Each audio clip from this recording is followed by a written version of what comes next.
ভারতের ঝাড়খণ্ডে প্রশ্ন ফাঁসের প্রতিবাদে শিক্ষার্থীদের বিক্ষোভ, পুলিশের লাঠিচার্জের ফলে ব্যাপক সংঘর্ষের সৃষ্টি। চায়নার টাইফুন ডলফিনের তাণ্ডবে বহু হতাহত, ঘূর্ণিঝড়ের প্রভাবে হংকং 142 বছরের রেকর্ড দাবদাহ। চায়নার হামলার আশঙ্কায় তাইওয়ানে বিমান হামলার মহড়া, ধীর করা হলো মোবাইল ইন্টারনেট। ইন্দোনেশিয়ার মাউন্ট ব্রোমোতে দাবানলে পুড়ে গেছে 550 হেক্টর সংরক্ষিত বনভূমি। এবং শ্রীলঙ্কায় আন্তর্জাতিক ঘুড়ি উৎসবে কলম্বোর আকাশ জুড়ে রঙের মেলা। এশিয়ার রাজনৈতিক, অর্থনৈতিক সহ সবশেষ খবরাখবর আপনাদের সামনে এক নজরে তুলে ধরছি আমি জাবের মাহমুদুল।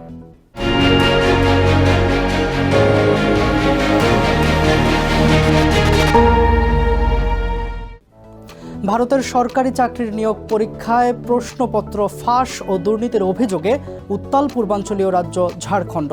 রাজধানী রাঁচিতে রাজ্য বিধানসভা ঘেরাও করতে যাওয়া হাজার হাজার আন্দোলনকারী শিক্ষার্থীদের ছত্রভঙ্গ করতে পুলিশ ব্যাপকভাবে লাঠিচার্জ করে এবং জল কামান প্রয়োগ করে। শিক্ষার্থীদের এই বিক্ষোভে রণক্ষেত্রে পরিণত হয় পুরো এলাকা। পুলিশের দেয়া ব্যারিকেড ভেঙে এগিয়ে যাওয়ার চেষ্টা করছেন ক্ষুব্ধ আন্দোলনকারীরা, কিন্তু মুহূর্তে পরিস্থিতি উত্তপ্ত হয়ে উঠলে লাঠি উঠিয়ে শিক্ষার্থীদের ধাওয়া করে পুলিশ। সোমবার ভারতের ঝাড়খণ্ডের রাজধানী রাঁচিতে সিভিল সার্ভিস পরীক্ষায় অনিয়ম ও প্রশ্ন ফাঁসের প্রতিবাদে বিধানসভা অভিমুখে যাত্রা করলে এ সংঘাতের ঘটনা ঘটে। প্রথমে আন্দোলনকারীদের উপর জলকামান ও পরে ব্যাপক লাঠিচার্জ করে পুলিশ ছত্রভঙ্গ করার চেষ্টা চালালে শিক্ষার্থীরাও পুলিশকে লক্ষ্য করে ইটপাটকেল নিক্ষেপ করে। আমরা শান্তিপূর্ণভাবে প্রতিবাদ করছিলাম, কোনো গালিগালাজও করিনি। হঠাৎ করে পুলিশ আমাদের ওপর লাঠিচার্জ শুরু করে। পুলিশের নিয়ম অনুযায়ী কোমরের নিচে লাঠি চালানোর কথা, কিন্তু তারা আমাদের মাথা, মুখ ও হাতে আঘাত করেছে। গত 25 জুলাই থেকে শুরু হওয়া এই আন্দোলনে শিক্ষার্থীরা পরীক্ষা ব্যবস্থা সংস্কার, বাতিল হওয়া পরীক্ষা পুনরায় নেয়া এবং কেন্দ্রীয় সংস্থা দিয়ে তদন্তের দাবি জানিয়ে আসছে। ছাত্রনেতা দেবেন্দ্রনাথ মাহাতো বর্তমানে অনশন কর্মসূচি পালন করছেন। এটি সেই হাজার হাজার তরুণের কণ্ঠ যারা পাঠ্য বইয়ের মাধ্যমে স্বপ্ন দেখে। সরকার যদি শিক্ষার্থীদের এই দাবি না শোনে, তবে বিশ্ব দরবারে এই সরকারকে স্বৈরাচারী ও গণতন্ত্রের ধ্বংসকারী হিসেবে মনে রাখা হবে। ঝাড়খণ্ড সরকার শিক্ষার্থীদের সাথে আলোচনার আশ্বাস দিলেও জাতীয় স্তরে প্রশ্ন ফাঁসের পর এবার রাজ্য পর্যায়েও ছড়িয়ে পড়া এই ক্ষোভ এখন ভারতের কেন্দ্রীয় রাজনীতিতেও তৈরি করছে তীব্র চাপ। নিজিয়া জামি, TVN 24 নিউজ ডেস্ক। চলতি বছরের সবচেয়ে শক্তিশালী সামুদ্রিক ঝড় টাইফুন ডলফিন আছড়ে পড়েছে চায়নার পূর্ব উপকূলে। ঘন্টায় 151 কিলোমিটার গতির বাতাস এবং মুষলধারে বৃষ্টিতে প্লাবিত হয়েছে বেজিয়াং, সাংহাই সহ আশেপাশের বিস্তীর্ণ এলাকা। টাইফুনের প্রভাবে দক্ষিণ চায়না ও হংকংয়ে দেখা দিয়েছে গত 142 বছরের মধ্যে সর্বোচ্চ দাবদাহ। অন্যদিকে এই ঝড়ের প্রভাবে মৌসুমি বৃষ্টিপাতে লণ্ডভণ্ড ফিলিপিন্স, যেখানে মৃতের সংখ্যা বেড়ে দাঁড়িয়েছে 15 জনে। উপকূল জুড়ে গর্জে ওঠা প্রলয়ঙ্কারী বাতাস আর টানা মুষলধারে বৃষ্টিতে জলাবদ্ধতা ও বন্যার সৃষ্টি হয় বিভিন্ন এলাকায়। রবিবার সন্ধ্যায় ঘন্টায় 151 কিলোমিটার বেগে ক্যাটাগরি 1 মাত্রার শক্তি নিয়ে চায়নার ঝেজিয়াং প্রদেশের ইউহুয়ানে আছড়ে পড়ে চলতি বছরের সবচেয়ে শক্তিশালী টাইফুন ডলফিন। এরপর ঝড়টি কিছুটা দুর্বল হয়ে ট্রপিক্যাল স্টর্মে পরিণত হলেও সোমবারও এর তাণ্ডবে গোটা পূর্ব চায়না জুড়ে দেখা দিয়েছে ভয়াবহ বন্যা ও ভূমিধস। ঝড়ের আঘাতের পর ঝেজিয়াং, সাংহাই, আনহুই ও জিয়াংসু প্রদেশের সড়কগুলো পরিণত হয় নদীতে। ঝেজিয়াংয়ের ওয়েনজৌ ও ইয়েচিং শহরে প্রবল বাতাসে 900টিরও বেশি গাছ উপড়ে পড়েছে এবং বিদ্যুৎ ও যোগাযোগ ব্যবস্থা বিচ্ছিন্ন হয়ে গেছে। জীবন বাঁচাতে শুধু ঝেজিয়াং প্রদেশ থেকেই নিরাপদ আশ্রয়ে সরিয়ে নেওয়া হয়েছে 900,000-এর বেশি মানুষকে। উদ্ধারকর্মীরা বোট ও স্ট্রেচার ব্যবহার করে প্লাবিত ঘরবাড়ি থেকে আটকে পড়া বাসিন্দাদের উদ্ধার করছেন। এর মাঝে ওয়েনলিং শহরে সমুদ্রের উত্তাল ঢেউয়ে ভেসে গেছে 9 বছরের এক শিশু। তাকে উদ্ধারে ফায়ার সার্ভিসের টিম অভিযান চালিয়ে যাচ্ছে। টাইফুনের সরাসরি প্রভাব পড়েছে দেশটির অর্থনৈতিক রাজধানী সাংহাইয়ে। সোমবার শহরের মেট্রো লাইনের বড় একটি অংশ এবং সমস্ত ফেরি সার্ভিস বন্ধ ঘোষণা করা হয়েছে।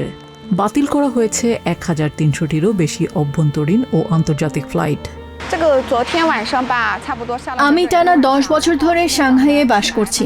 টাইফুনের কারণে এত বড় বিপর্যয় আর পুরো এলাকা এভাবে পানিতে তলিয়ে যেতে আমি এর আগে কখনো দেখিনি। চরম দুর্ভোগে পড়েছি আমরা।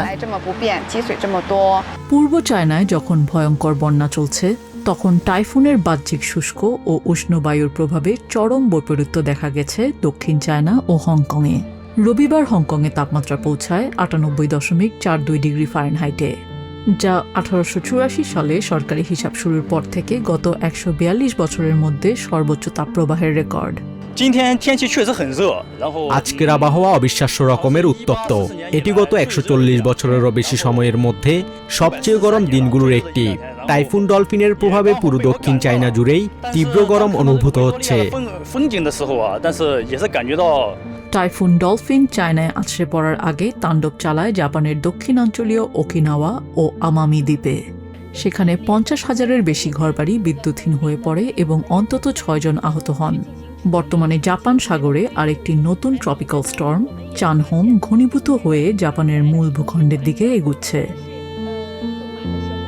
এদিকে ডলফিন সরাসরি আঘাত না হানলেও এর প্রভাবে দক্ষিণ পূর্ব এশিয়ার দেশ ফিলিপিন্সে দক্ষিণ পশ্চিম মৌসুমী বায়ু অত্যন্ত সক্রিয় হয়ে উঠেছে। প্রধান দ্বীপ লুজনে টানা বৃষ্টি, বন্যা ও ভূমিধসে এখন পর্যন্ত 15 জনের মৃত্যু হয়েছে। উত্তর পার্বত্য শহর বাগুয়োতে একাধিক বাড়ি ভূমিধসে চাপা পড়েছে এবং এখনও নিখোঁজ রয়েছেন অন্তত 5 জন। টাইফুন ডলফিন ধীরে ধীরে আরও পশ্চিম ও উত্তরাঞ্চলীয় প্রদেশ হুবেই, হেনান ও রাজধানী বেইজিংয়ের দিকে অগ্রসর হচ্ছে। এর ফলে চলতি সপ্তাহের মাঝামাঝি সময়ে বেইজিং ও আশেপাশের পাহাড়ি এলাকায় মারাত্মক নদী ভাঙন ও আকস্মিক বন্যার রেড অ্যালার্ট জারি করা হয়েছে। জলবায়ু বিজ্ঞানীরা সতর্ক করে বলেছেন, বৈশ্বিক উষ্ণায়নের কারণেই একই ঝড়ের প্রভাবে একই সাথে বন্যা ও রেকর্ড তাপপ্রবাহের মতো চরম আবহাওয়ার পুনরাবৃত্তি ঘটছে। নিজিয়া জামি, TVN 24 নিউজ ডেস্ক। প্রথমবারের মতো বার্ষিক সামরিক মহড়ার অংশ হিসেবে সোমবার বিমান হামলার মহড়া চালিয়েছে তাইওয়ান। একই সঙ্গে দ্বীপটির মধ্যাঞ্চলের বিস্তীর্ণ এলাকায় মোবাইল ইন্টারনেটের গতি কমিয়ে দেওয়া হয়। চায়না হামলা চালালে কিংবা প্রাকৃতিক দুর্যোগে যোগাযোগ ব্যবস্থা বিঘ্নিত হলে পরিস্থিতি কি হতে পারে তা অনুশীলনের অংশ হিসেবে এই মহড়া চালানো হয়। তাইচুংয়ের বিমান হামলার সাইরেন বেজে ওঠার সঙ্গে সঙ্গে বিভিন্ন ফুড কোর্ট ও দোকানপাটের শাটার নামিয়ে দেওয়া হয়। সাইরেন চলতে থাকার সময় খালি বাস স্টেশন এবং একটি ইনডোর কার পার্কে মানুষকে মাথায় হাত দিয়ে নিচু হয়ে বসে থাকতে দেখা যায়। গণতান্ত্রিকভাবে পরিচালিত তাইওয়ানকে নিজেদের ভূখণ্ড দাবি করায় দীর্ঘদিন ধরেই চায়নার সম্ভাব্য আগ্রাসনের আশঙ্কা করা হচ্ছে। তাই প্রতি বছর সামরিক মহড়ার পাশাপাশি বিমান হামলার মহড়াও চালায় তাইওয়ান। 10 দিনব্যাপী পরিচালিত এই হান কুয়াং সামরিক মহড়ার 30 মিনিটের জন্য রাস্তাঘাট থেকে মানুষকে সরিয়ে নেওয়া হয়। ইন্দোনেশিয়ার পূর্ব জাভায় বিখ্যাত মাউন্ট ব্রোমো জাতীয় উদ্যানে গত 8 দিন ধরে চলা ভয়াবহ দাবানলে পুড়ে গেছে প্রায় 550 হেক্টর বনভূমি। 3 আগস্ট শুরু হওয়া মূল আগুন নিয়ন্ত্রণে আনা সম্ভব হলেও সোমবার নতুন করে ক্যালেডেরা বা আগ্নেয়গিরির জ্বালামুখের আশেপাশে প্রায় 20 হেক্টর এলাকায় নতুন আগুন ছড়িয়ে পড়েছে। পার্ক পরিদর্শকদের অসাবধানতার কারণে আগুনের সূত্রপাত হয়েছে বলে ধারণা করছে স্থানীয় দুর্যোগ ব্যবস্থাপনা বিভাগ। পরিস্থিতি নিয়ন্ত্রণে 120 জনের বেশি কর্মী, 3টি ওয়াটার বোম্বিং হেলিকপ্টার এবং ড্রোন ব্যবহার করা হচ্ছে। হতাহতের কোনো ঘটনা না ঘটলেও সাধারণ পর্যটকদের জন্য উদ্যানটি সাময়িকভাবে বন্ধ ঘোষণা করা হয়েছে। সকাল পর্যন্ত পরিস্থিতি বেশ নিয়ন্ত্রণে এসেছে এবং এখন কেবল 2টি হটস্পটে কাজ চলছে। কাল রাতে আগুন বেশ বড় আকার নিয়েছিল, কারণ ছোট আগুনগুলো ধীরে ধীরে ছড়িয়ে পড়ে এমন দুর্গম এলাকায় পৌঁছে যায় যেখানে পৌঁছানো বেশ কঠিন ছিল। সবচেয়ে বড় চ্যালেঞ্জ হলো প্রতিকূল আবহাওয়া। ঘন ধোঁয়া ও ধোঁয়াশার কারণে হেলিকপ্টার চলাচলে কিছুটা সমস্যা হচ্ছে। আমাদের লক্ষ্য দ্রুত আগুন নেভানো, কিন্তু 70 থেকে 80 ডিগ্রি খারাপ আড়ি ঢালের কারণে হেঁটে যাওয়া প্রায় অসম্ভব। সেমিকন্ডাক্টর উৎপাদন হাব নির্মাণের কাজ দ্রুত এগিয়ে নিতে গুয়াংজু শহরের একটি সামরিক বিমান ঘাঁটি সরিয়ে নেওয়ার আহ্বান জানিয়েছেন সাউথ কোরিয়ার প্রেসিডেন্ট লি জায়ে-মিয়ং। সোমবার পরিকল্পিত চিপ ক্লাস্টার ডিএ কোম্পানির নির্বাহীদের সঙ্গে এক বৈঠকে এই আহ্বান জানান তিনি। লি জায়ে-মিয়ং বলেন, 2028 সালের মাঝামাঝি সময়ের মধ্যে গুয়াংজু সামরিক বিমান ঘাঁটির কার্যক্রম সাময়িকভাবে অন্য কোনো ঘাঁটিতে স্থানান্তর করা সম্ভব হলে তা ভালো হবে। এর আগে জুনে তার প্রশাসন $576 বিলিয়ন বেশি বিনিয়োগের পরিকল্পনা প্রকাশ করে। এর আওতায় স্যামসাং ইলেকট্রনিক্স ও এসকে হাইনিক্স দেশটির দক্ষিণ পশ্চিমাঞ্চলে নতুন চিপ উৎপাদন কারখানা নির্মাণ সহ তাদের কার্যক্রম সম্প্রসারণ করবে। ইয়নহাপ নিউজ এজেন্সি জানিয়েছে, গত মাসে 83 লাখ বর্গমিটার আয়তনের জায়গাটি চিপ হাবের জন্য নির্বাচন করা হয়। পরিবহন যোগাযোগ সুবিধা এবং জমিটি আগে থেকেই সমতল করা থাকায় স্থানটি বেছে নেওয়া হয়েছে। 국방부는 28년 중 সেমিকন্ডাক্টর ক্লাস্টার নির্মাণের লক্ষ্যে গোয়াংজু সামরিক বিমান ঘাঁটি স্থানান্তর সম্পন্ন হবার আগেই এর আশেপাশের জমিতে যত দ্রুত সম্ভব শিল্প কমপ্লেক্সের নির্মাণ কাজ শুরু করা যায় তা নিশ্চিত করতে সর্বোচ্চ চেষ্টা করতে হবে। অবশ্যই বিদ্যুৎ ও পানি সরবরাহের পরিকল্পনাও কোনো ধরনের বিঘ্ন ছাড়াই প্রস্তুত করতে হবে। সংশ্লিষ্ট আইন প্রণয়ন ও সংশোধনের কাজ দ্রুত করতে আমাদের ন্যাশনাল অ্যাসেম্বলির সঙ্গেও ঘনিষ্ঠভাবে কাজ করতে হবে। 관련 법령의 제정 শ্রীলঙ্কার রাজধানী কলম্বোয় বসেছে দেশটির সবচেয়ে বড় আন্তর্জাতিক ঘুড়ি উৎসব। বিশ্বের বিভিন্ন দেশ থেকে আসা ঘুড়ি উড়িয়েদের অংশগ্রহণে গালেফেস গ্রিন এর আকাশ ছেয়ে যায় নানা রং ও আকৃতির ঘুড়িতে।